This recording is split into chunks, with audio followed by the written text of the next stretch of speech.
Cancer मगाशी म्हणलं कोणीतरी कॅन्सरचे आजार सुरू झालेत, कितीतरी कॅन्सरचे आजार, बरेच लोक, माणसाचं आयुष्य का कमी झालं याच्यावर पण कोणता विचार नाहीये का आयुष्य कमी झालं. पहिले 105 वर्ष 110 वर्ष माणसं जगत होते, काठीवर येत होते तर काम करत होते, आणि आता 50 ते 60 वर्ष माणसाचं वय होत नाही का होत नाही बरं? याचं कारण कोणी शोधित नाही ना. मग हे शोधलं पाहिजे ना आपण जुने जे माणसं होते, कधी गोळी नव्हती, कधी दवाखाना नव्हता, हे शोधलं पाहिजे. आता मी एक छोट्याच्या घरामध्ये बीज बँका तयार केली, तर मला चंद्रकांत दादा पाटलांनी एक मोठी बँका बांधून दिली. आता किती मुलं येतात, डॉक्टर लोक मला पहिल्या ह्या कामामध्ये विरोध कंपनीवाल्यांनी केला, औषधाच्या कंपनीवाल्यांनी विरोध केला, कृषी सेवकांनी विरोध केला. आमचे एवढ्या डिग्र्या झाल्यात, आम्ही एवढं शिकलोय, राय मावशी काय म्हणते का जुनच आवाज बोलच करा. आता कृषी सेवक माग शिकायला येतात, डॉक्टर लोक माग येतात, देश आदिवासी मुलं या माग येतात. आजी आम्ही शिकाय आलो, आजी शिके नाही तर तुम्हाला काय शिकवणार आहे? नाही, आम्ही शिकूनच आमच्या डिंग्र्या झाल्या, पण तुमचं ज्ञान, तुमचं नॉलेज हे आम्ही शिकाय येतोय. मग त्या छोट्याच्या घरामध्ये मी मुलांना शेतीमध्ये दाखवते आणि घरामध्ये येऊ नये, पण जे मी काम केलं हे मुलांना शिकवते. तर माझी आता याच्यामध्ये शेतकरी पण बरेच असतील, तुम्ही शेतीमध्ये शोधावं. आपलं जे चांगले पिकं हे ठेवलेच नाही. आपल्याकडं पैसा किती कमावला, आपण पैसा किती असला तर पैसा कोणी खाऊ शकत नाही. माती चांगली ठेवा, माती चांगली तर अन्न चांगलं, आणि अन्न चांगलं तर माणूस चांगलं. आणि हे गावठी जे आहे हे तुम्ही आम्ही आजपासून जपलं पाहिजे, आजपासून ठेवलं पाहिजे.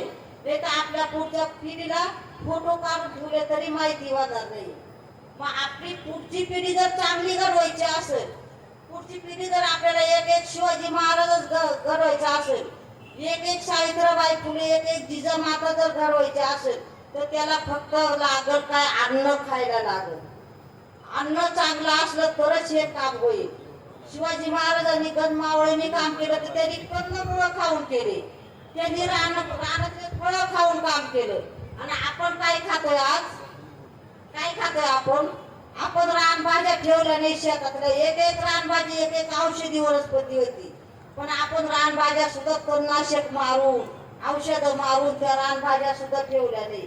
पूर्वी आपल्या आज्या होत्या, त्या शेतात कामाला गेल्या तर ओटी भरून भाज्या आणायच्या, त्या बीज बियाण्याच्या भाज्या करीत होत्या, त्या भाज्यांना चव होती. पण आता त्याला तळलेल्या भाज्यांना चव नाहीये, हे कोणी शोधितच नाही. मग पैशासाठी किती काम करतं, पण आरोग्यासाठी काम करा. आणि आता डॉक्टर लोक सुद्धा सांगतात, कुठून आले हे डायबिटीज, कुठून आले हे बीपीया, पहिले कुठे होत्या आणि आता आपल्याला का आल्या? हे सगळं आपण आणल्या आणि आपण शेतात पिकितो, त्याला विषारी खत देतो, औषधे देतो आणि ते आपण खातो.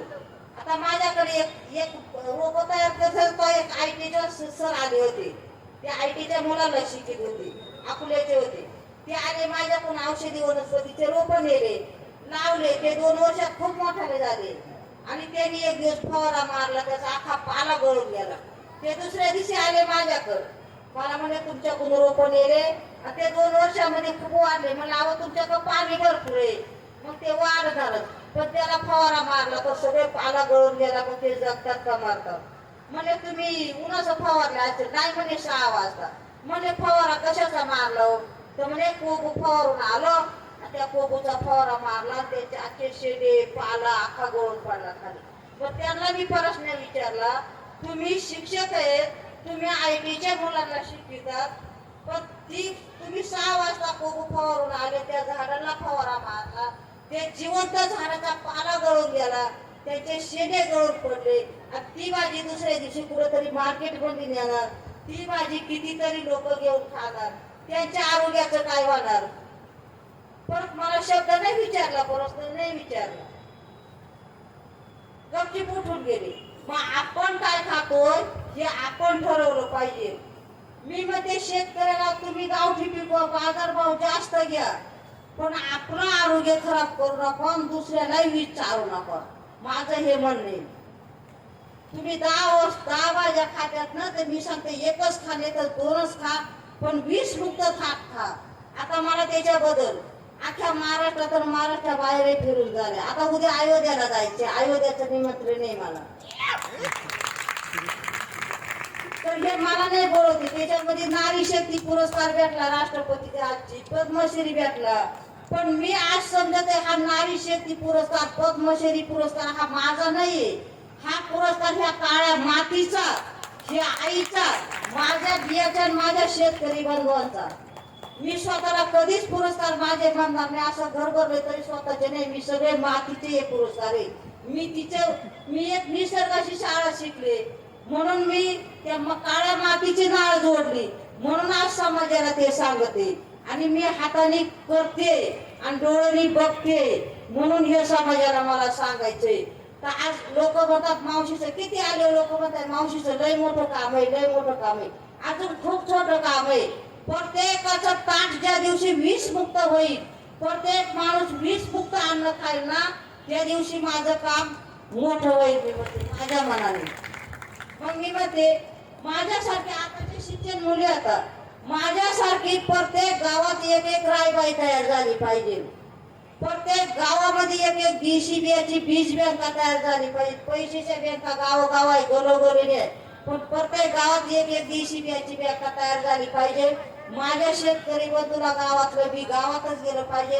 आता मी तरी काय तयार केलंय, आमच्याकडे नाचणीवर पिकते, बाजरी पिकत नाही. पण मी एक बाजरीचं उदाहरण देते. अकोल्याला माझी मुलगी दिले आणि तिथं मी 4 वर्ष बाजरी करीत होती. पण चौकून हायब्रिड बाजरी आणि मंदी गावठी बाजरी पेरायची. त्याला 2 माणसं राखण असायचे, तरी पक्षी तीच बाजरी येऊन खायची. मग मी म्हणते पक्षाला गावठी कळत काय आहे गावठी, आणि आपण माणूस असून आपल्याला गावठी काय हे काही कळणार. मग काय गावठी हे पक्षाला कळत आहे, मग आपण माणूस असून आपल्याला का कळू नये. पक्षी गावठी बघतात कुठं तरी, आपण माणूस असून आपण का खाऊ नये. मग प्रत्येकाच्या बांधापासून DCB पिकलं पाहिजे, प्रत्येकाची शेती 20 मुक्त पिकली पाहिजे, आणि प्रत्येकाच्या ताटात आपल्या बाळाच्या डब्याला 20 मुक्त. मी म्हणते प्रत्येकाच्या घरापाशी किचन गार्डन पाहिजे, प्रत्येकाच्या शेतात परत बाग पाहिजे, आणि आपल्या लहान मुलाच्या डब्याला 20 मुक्तच भाजी डब्याला गेली पाहिजे. एवढी माझ्या शेतकरी बंधूंना कळकळीची विनंती आहे. याच्यातूनही मी आणि हे प्रत्येकाने तुम्ही आम्ही केलं तरच उपयोग आहे, नाही तर काय उपयोग आहे. पैसा कोणी खाऊ शकत नाही. जिकडे पाहा तिकडे ऊस पिकी, त्या सांगली सातारा सगळा ऊस कोणी खाऊ शकत नाही. सगळी पेरणी तर काही ठिकाणी सगळी सोयाबीन, काही ठिकाणी सगळा कापूस. आपलं मुख्य अन्न काय हे शेतकऱ्यांनी शोधलं पाहिजे, हे केलं पाहिजे, हे खाल्लं पाहिजे, आणि हे सुद्धा पुढं आणलं पाहिजे. तर याच्यातून चांगलं असलं. आता इथून निघालो लोक फोटो बरेच घेतात, पण मी म्हणते माझे फोटो नका घेऊ, पण माझे विचार बाकी नक्की घ्या, आणि विचार घेऊन नक्की कामाला लागा. कारण आता याच्या कामामध्ये सोनवणे सगळे पण काम करतात. मी मग सहज त्यांना फोन केला का मी तुमच्या गावाकडे आले, म्हणून ते 5 मिनिटं नाही झाले तर लगेच येऊन हजर झाले. मग प्रत्येक शेतकऱ्यांनी हे केलं पाहिजे. माझी कळकळीची विनंती, चांगलं असलं तर नक्कीच घ्या. माझ्या तोंडातून एखादा शब्द वाईट गेला असेल तर तो पण मला माफ करा. आणि 20 मुक्त खारे बाबा, सगळे 20 मुक्त राहा. एक कुटुंबाचा भाजीपाला कुंडीमध्ये येऊ शकतो. एक कुटुंबाचा भाजीपाला मोठी जर कुंडी घेतली ना, कुंडीत येऊ शकतो. पण हे आपण करीत नाही. आपण बाजारात जातो, पैसे देऊन वीज घेतो, ते आपण खातो, कुठं तरी आजाराला बळी पडतो. तर माझी एक समाजाला कळकळीची विनंती, आजाराला बळी पडू नका. इथून पुढे आजाराला बळी पडू नका तुम्ही. आता इथं मला वाटलं काहीतरी भाजी बियाचे भाजीपाल्याचे टोल लागले असतील. मी आले इथे विचारले टोल लागले का, नाही म्हणे सगळे डॉक्टरचे टोल आहेत. सगळ्या डॉक्टरचे टोल आहेत.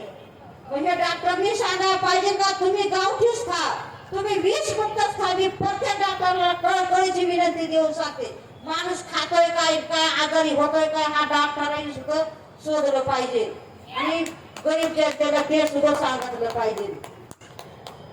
एखाद्याला प्रश्न कोणाला विचारायचा असं तर विचार. आता मला पुढे एक कार्यक्रम आहे. एवढे बोलून मी 2 शब्द संपवते. जय हिंद, जय महाराष्ट्र. धन्यवाद. धन्यवाद माई. आपण सांगितलं की मी निसर्गाची शाळा शिकले, आपण कधी शिकणार? आपलं ताट आणि आपला घास विषमुक्त झाला पाहिजे हे अधिकारवाणीला आपण सांगितलं, कारण ते आपण आधी केलं.